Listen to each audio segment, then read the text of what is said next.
Hey everyone. Ever have one of those days where you just need to vent? Where everything feels overwhelming, and you just blurt it all out to the first sympathetic ear you find? This is my story. It's about that moment, that total emotional meltdown, to a complete stranger. Only, this wasn't just any stranger. He was the CEO of the very company I was having problems with, a man who, unbeknownst to me, was a billionaire. It's a hilarious, emotional, and utterly unexpected journey through professional frustration, mistaken identity, and a connection that blossomed against all odds. If you've ever had a terrible day, or if you believe in the magic of serendipity and the power of honesty, then stick around. This is raw, it's relatable, and it's the most surprising thing that ever happened to me. If this story resonates, if it makes you smile, or gives you a little hope, please hit that like button, subscribe to the channel, and share your thoughts in the comments below. Your support means the world when you're sharing something this personal. My name is Chloe. I'm 28 now, but this unforgettable day happened a few months ago. I was 27, a fiercely passionate but perpetually underpaid graphic designer at a small, struggling advertising agency. My life was a whirlwind of client demands, tight deadlines, and the constant pressure of making ends meet in the bustling city. I had long, wavy blonde hair that often cascaded around my expressive face, bright blue eyes that sparkled with creativity and frustration in equal measure, fair skin, and a lean, energetic build. My biggest dream was to launch my own independent design studio, but mounting bills felt like an insurmountable wall. The source of my current frustration was Apex Innovations, a colossal tech firm. Our small agency had landed a huge project with them, a rebrand that could make or break us. But their lead contact, a demanding, faceless executive known only as Mr. Thorne, was making my life a living hell.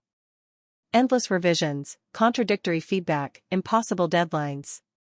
He was, in my frustrated opinion, a corporate tyrant devoid of a single creative bone. I was on the verge of a breakdown, convinced this project would cost us the agency and me my sanity. It was a Monday morning, a particularly brutal one. My latest design mock-up had been rejected with a one-line email, unacceptable. Revert. I felt utterly defeated. I needed coffee, and I needed to vent. Desperately.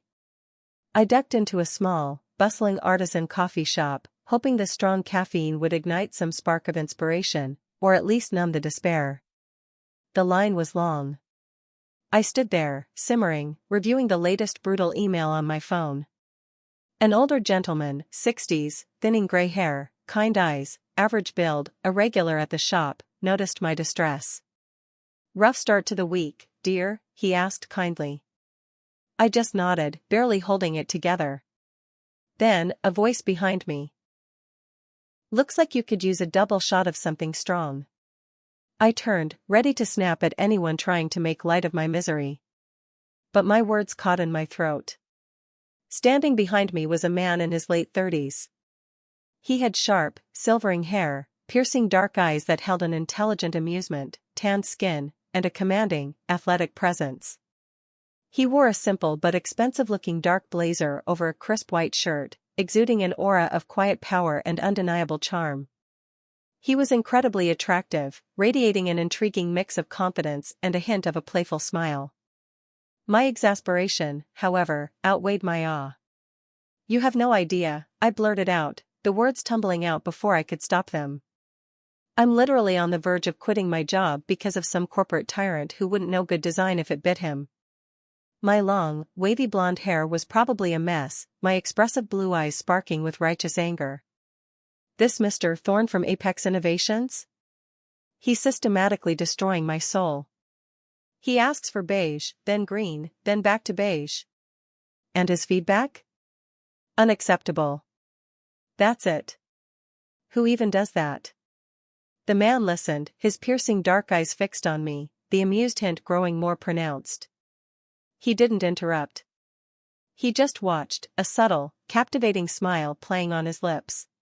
My rant continued, detailing the absurdity of the project, the incompetence of Mr. Thorne, the injustice of it all.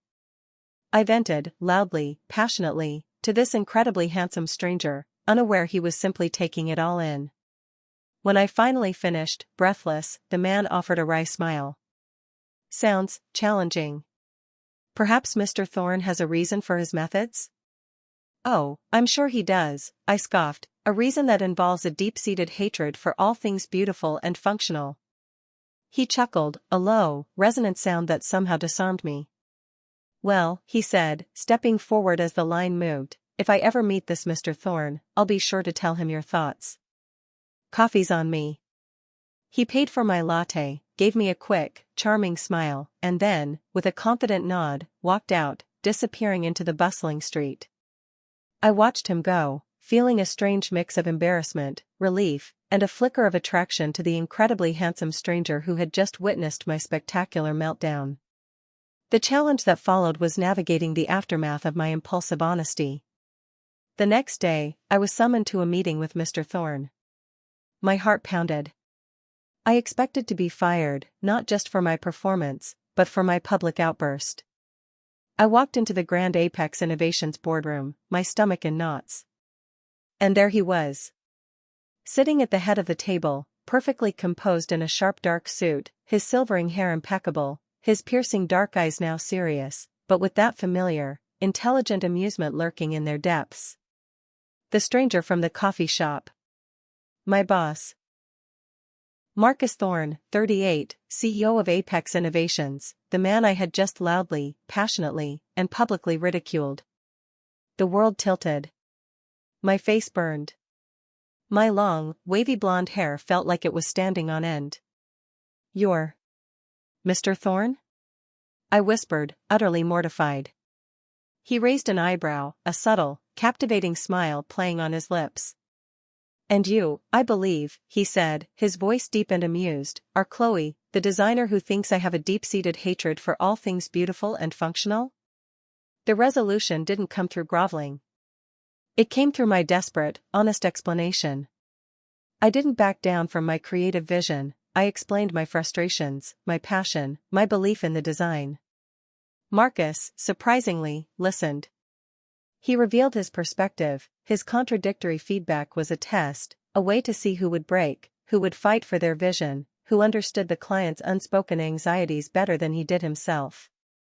He also admitted his unacceptable email was meant to provoke a stronger defense of the design, not just compliance.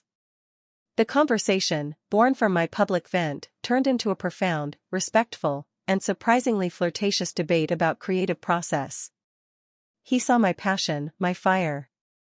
I saw his astute intellect, his unexpected support for creativity, and his captivating charm.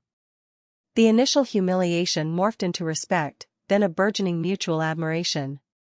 Months later, our agency landed the Apex account, and my career skyrocketed. Marcus and I started meeting, ostensibly for work discussions, but quickly evolving into dinners, then genuine dates.